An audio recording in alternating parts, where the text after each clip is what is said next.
बचता कौन है? लेकिन ऐसा नहीं है, इन दोनों में से तुम्हारे को आई, इन दोनों में से तुम्हारे प्राणधन प्रियतम, दोनों में से कौन है? दो ही तो नहीं हो सकते, एक ही होगा। को आई तुम्हारे दोनों सुंदर हैं, बड़े मनोरम हैं, तो इनमें से कौन तुम्हारा है ये बताओ। तो भगवान की भी नजर पहुंच गई। भगवान श्री रामचंद्र जी भी देखने लगे, अरे अच्छा प्रश्न किया इन लोगों ने, देखें क्या उत्तर देते हैं। तो जानकी जी उत्तर देते हैं, सरल स्वभाव सुभग तनु गोरे, नाम लखन लघु देवर मोरे। जिनका सरल स्वभाव है, बड़े सुंदर है, गौर वर्ण के हैं, और जिनका लखन नाम है, ये हमारे लघु देवर हैं। वो इस भावना से कह रहे हैं कि राम से लोहरे भरत है, भरत से लोहरे लक्ष्मण है, लक्ष्मण से लोहरे शत्रुघ्न है। तो कहते हैं कि हमारे ये लघु देवर है, एक देवर वहाँ है अभी, लेकिन ये वो बोली नहीं, लघु देवर। तो उन्होंने कहा कि भाई ये बड़े देवर होंगे।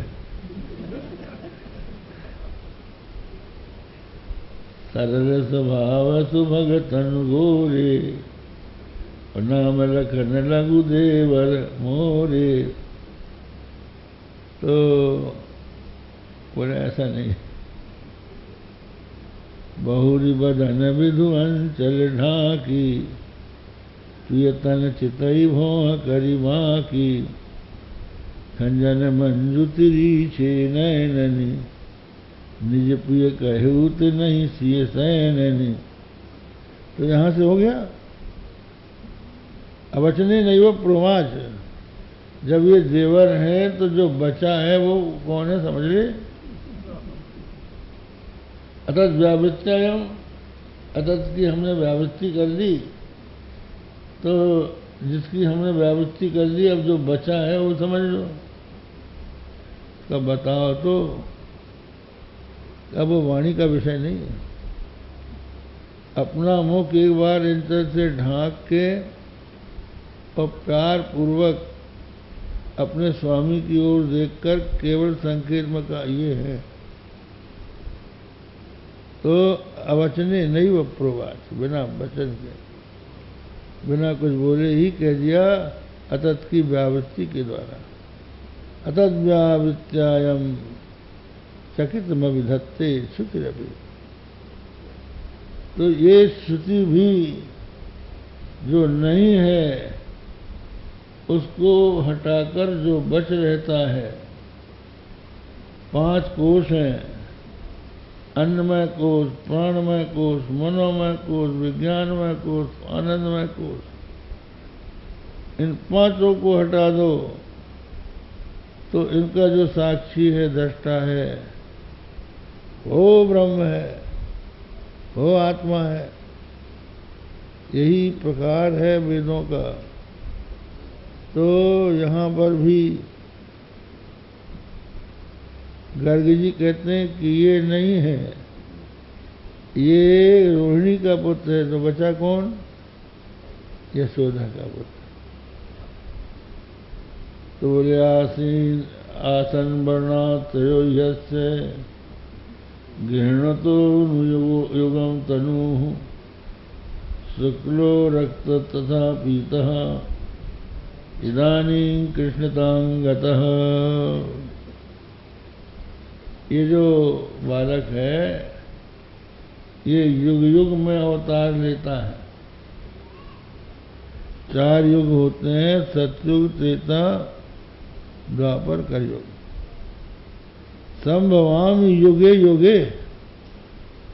भगवान श्री कृष्ण कहते हैं गीता में कि मैं युग युग में अवतार लेता हूं, केवल एक ही युग में नहीं, पहले भी मेरे अवतार हो चुके हैं।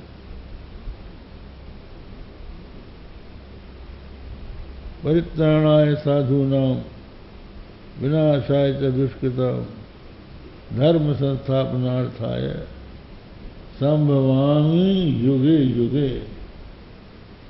साधूनां परित्राणाय, साधूनां सन्मार्गस्थानां। साधु का मतलब ये नहीं है कि केवल गृहस्थ आश्रम छोड़ के जो सन्यासी हो गए हैं, वैरागी हो गए, वही साधु हैं। जो सन्मार्ग में चलता है वो साधु। साधु नाम का अर्थ है सन्मार्गस्था नाम, क्योंकि बहुत से लोग सफेद कपड़ों में भी महात्मा होते हैं और बहुत से लोग साधु के वेश में भी दुष्ट होते हैं। लिखा है, लकिसो वेश जगवंशक जेऊ, वेश प्रताप पूजियत तेऊ, उगरे अंत न होई निबाहु, काल ने मिजिम रावण राहु। कहा जो जगवंचक है, जगत को ठगने वाले हैं, वो बहुत बढ़िया वेश बना लेते हैं। जो असली है उतना अच्छा वेश नहीं बनाता जितना कि नकली बना लेता है। बहुत एक एक बात नकल की बना लेता है। तो वेश के प्रताप से वो भी कभी कभी पूजित हो जाते हैं, लेकिन उघरे अंत न हुई निबाहु, अंत में उनकी उघर जाती है। वो ज्यादा समय तक अपने को छिपाकर नहीं रख सकते। होता है, एक किसान था, उसके यहाँ एक मांगने वाला पहुंच गया शंकर जी का रूप बना के, बैल के ऊपर चढ़ के, सारे शरीर में भस्म लपेट के, बाघम्बर ओढ़ के और अपनी जटाएं ऊपर करके, सांप लपेट के, हाथ में त्रिशूल और डमरू लेके पहुंच गया। किसान के यहाँ पहुंचा, उन्होंने कहा साक्षात शंकर जी आ गए। साष्टांग प्रणाम किया, हाथ जोड़ के बहुत देर तक स्तुति करता रहा। तो वो स्तुति से थोड़ी तृप्त होने वाला था। उसने कहा मिले दाता।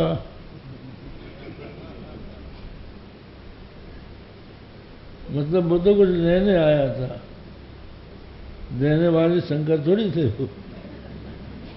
तो उसका जो अभिप्राय है, जिसके लिए उसने वेश बनाया है, वो प्रकट हो जाता है। वेश प्रताप भी। रावण गया सीता जी के पास, त्रिदंडी बन के गया और जाके भिक्षा मांगी। तो सीता जी ने कहा ठीक है। लक्ष्मण जी कंदमूल फल ला के रखे थे, उठाएगा लो महाराज। लक्ष्मण जी रेखा लगा के गए थे कि इस रेखा को पार मत करना, और वो ऐसी रेखा थी कि कोई भी राक्षस उसके भीतर नहीं हो सकता था।